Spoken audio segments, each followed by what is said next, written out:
You're beginning to feel flustered. You've added a lot of content, but there's still so much more work to do. You're expressing this to a colleague when they mentioned that you should add them as a teaching assistant and allow them to help you out. The problem is you don't know how to do this.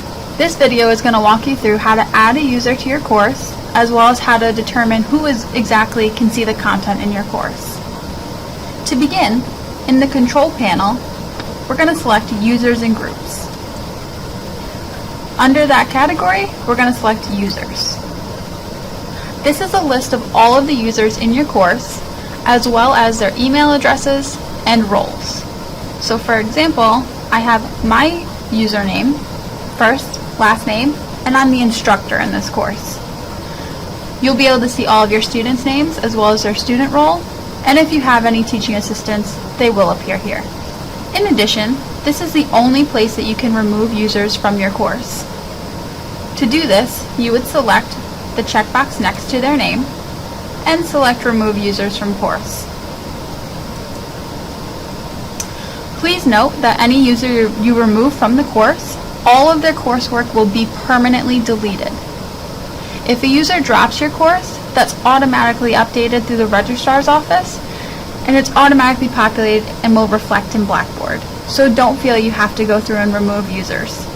If there is one that you definitely need to remove, feel free to, but know that all of their work is permanently deleted and you cannot get it back. To add a teaching assistant to your course or a course builder, you'll also go to Course Tools and then Manage Users.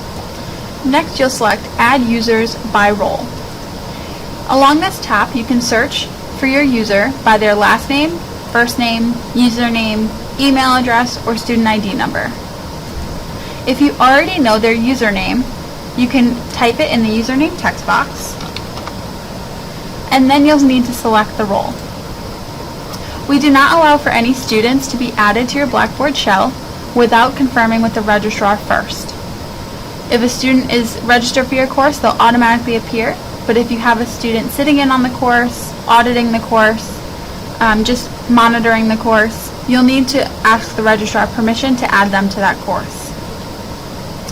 If you're going to be adding a TA, you'll select the Teaching Assistant option. Please note that a course builder is very similar to a teaching assistant. The difference is, a course builder does not have permission to view the gradebook. A teaching assistant does.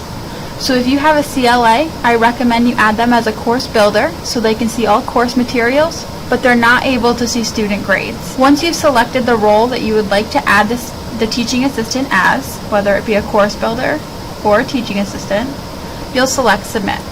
To verify that this has worked, you'll go back into the control panel and select Users and Groups and Users. Now you can see that my personal account has been added as a teaching assistant. You now know how to add that colleague to your course. Feel free to add them in and allow them to help you along the way. Head on over to our quiz to earn your knowledge points and complete this